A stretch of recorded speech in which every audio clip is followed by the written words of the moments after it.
One of the most controversial topics is this notion of corporate personhood. And is a corporation the equivalent of a person? Does it have moral agency? Can it make decisions for itself? And that the answer at the end of the day, no matter what Citizens United has argued in the Supreme Court, corporations are not moral agents. They don't vote. They are not morally responsible for what they do. There are no checks and balances from a perspective of their own conscience. They are, as it says in the third point there, they are secondarily responsible for their actions or derivatively responsible for their actions because they act because the people who run the corporation are acting in a certain way. So the primary actors are the managers, the top management team, the owners, and the secondary liability for this is the corporations themselves. They are like a machine. They don't do anything more than what the people running them tell them to do. They don't have consciousness and be able to make decisions for themselves. So they're not responsible for those decisions. Citizens United argues that, businesses, should be able to donate money, whatever they want, to influence the political process, even though they don't vote in the political process. But nonetheless, that's in contrast with this notion of corporate personhood. So let's talk about some of the objections to business ethics. There are three major arguments against business ethics. Number one, that a free market builds in ethics, that in a perfectly good free market, ethics are embedded in that, and that is going to take care of all the issues. So we don't need business ethics because the free market will take care of it. The notion of employee loyalty, that employees should be loyal to the organization, that the manager should be loyal to the organization and to nothing else, and that's all that matters. So if the employee is loyal to the organization, they will do what the organization wants, and there's no expectation above and beyond that. And then lastly is this notion of the law, that as long as we are within the boundaries of the law, that we do not have to go above and beyond that. And we already know, right, that just because the law says we can do something doesn't mean we should do something. Just because the law said at some point in time that we could own people doesn't mean that we should enslave and own people. So what are some of those arguments against against free markets? Well, there are a lot of assumptions in this free market argument, and the bottom line is free markets are not perfectly competitive, that there are small oligarchies that run many industries or many areas in business. And so the power of the industry or the power of the free market is held in the hands of a few compared to all the businesses that are out there. And so for us to assume that there's perfect competition and it's a perfect free market, that's just not true. You can look at many industries where they are dominated by one or two players, and those one or two players are the ones that set the rules and the policies and the procedures as they need to be set up, the expectations and the norms that get set up. They get away with what they want to get away with. They set prices the way they want to set prices, and we'll explore this more later on in the textbook. Also, other arguments against this is that any steps taken to increase profits will necessarily be socially beneficial, and you can't always assume that because we're making profit that it means that it's socially beneficial, because we know trickle-down economics doesn't work. Money does not flow from the top management of the organizations to the hands of the workers.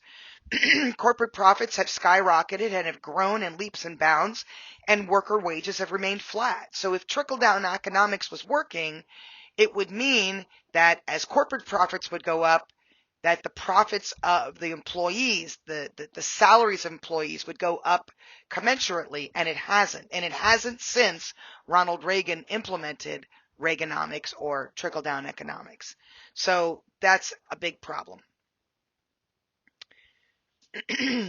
Lastly, in terms of the law, well, we've already said this, right? Sorry, in terms of employee loyalty, there's an assumption that as a loyal agent of the employer, the manager has a duty to serve the employer as the employer would want to be served. So period. Like, you're going to do what I tell you to do. You're going to be loyal to me no matter what. But what we've seen is, people who are loyal and blindly loyal to something, they are more likely to engage in unethical and illegal behaviors. That blind loyalty to a corporation, has to be two ways. And corporations are not loyal to employees, but they expect employees to be loyal to them. It has to go both ways. And if it does go both ways, then it's a situation that can be managed. But when organizations expect employees to be loyal to them and they don't do it in return, that would be problematic. Lastly is the issue of the law. And we already said, right, the law is not necessarily the best situation. And I've already, as I said before, the law is not an ethical standard. The law can be, but it is not always an ethical standard. There are a lot of laws out there that allowed us to do things that harmed people. And should we harm people at the interest of building profits? And that's at the crux of so many arguments, comparing the shareholder view of the firm and the stakeholder view of the firm. Should we engage in whatever behaviors we want to, as long as it's done fairly in a free market and that it results in greater profitability for an organization? And I personally believe that there are constraints to that they should not be allowed to do whatever it is that they want to do. But we will get into this topic more and more as we get into later in the chapters. So as we argued in the previous slide, those arguments for why business ethics don't matter really don't hold up water, because there's no perfectly competitive condition out there. There are oligarchies that control industries, etc. Second, profits don't necessarily equal social benefit. We make the assumption that it does, but just because a corporation makes profit doesn't mean that it's benefiting society. What if somebody doesn't like your products and services? So you can make money doing it, selling it, but it doesn't mean that people enjoy it or care about it. And then lastly, not everybody values the exact same things. Sometimes people value social justice issues, and some people value certain products and services. If we all valued the same thing, then it would be easy to say business ethics weren't needed. But because we don't all value the same things, and some people engage in behaviors that can harm others, we do need to have business ethics. So really, at the end of the day, the case for business ethics is that we need ethical employees. They need to be trained on how to behave ethically. We need to have standards that they can understand and that they are to adhere to, and that we recognize that businesses require an ethical society, that we need to engage in good behaviors to have a positive impact on the society and role model those good behaviors.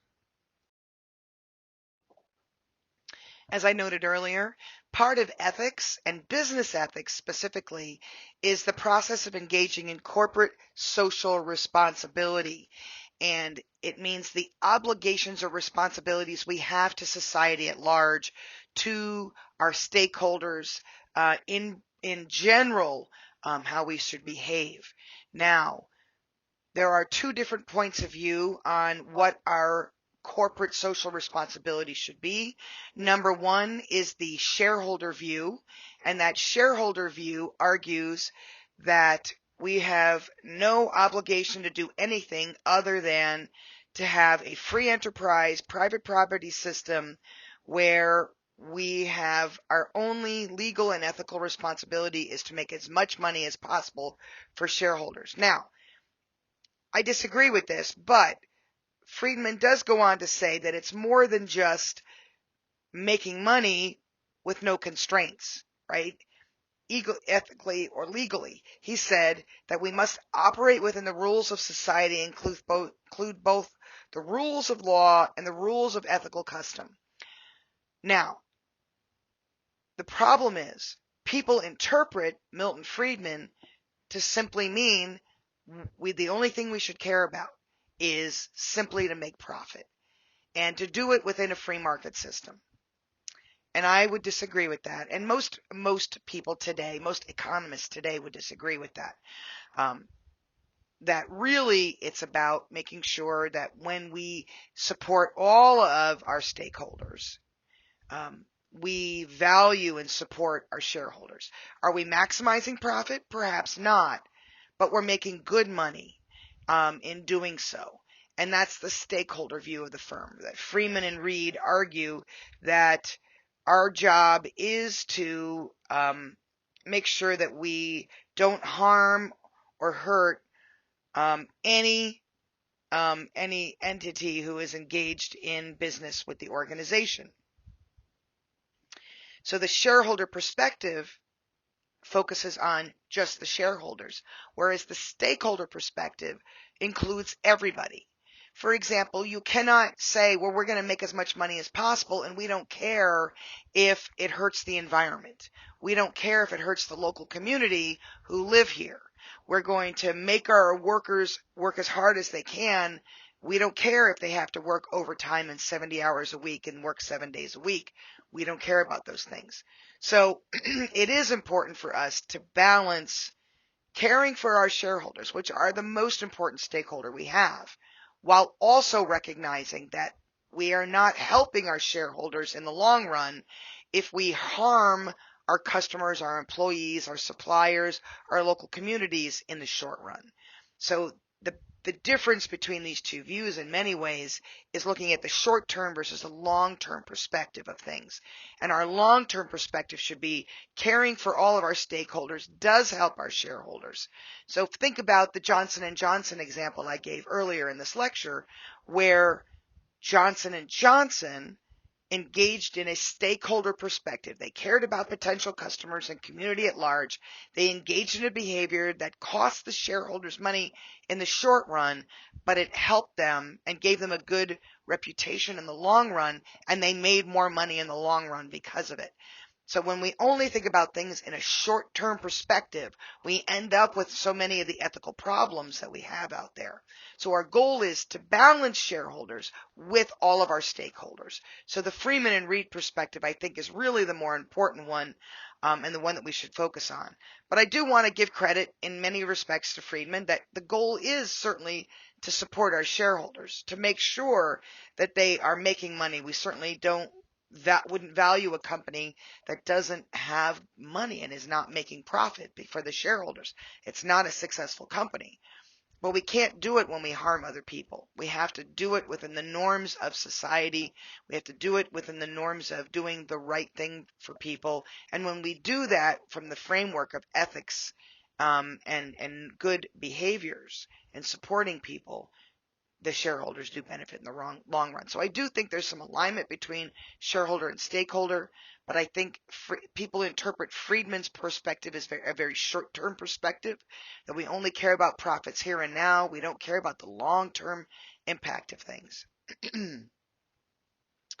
So there's two different norms or arguments to take regarding stakeholders. One is what we call the instrumental point of view, and the other is the normative point of view. And in that situation, the normative is basically what we should do. What is the norm?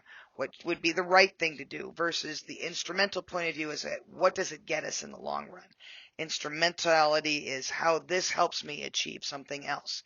And so in that perspective, our goal really is to work hard to make sure that we are doing the right thing from a normative perspective, but also doing the thing that benefits everybody in the long run from an instrumental perspective. Because when we take that instrumental perspective of being responsible and responsive to all of our stakeholders, it helps us to benefit the corporation in the long run.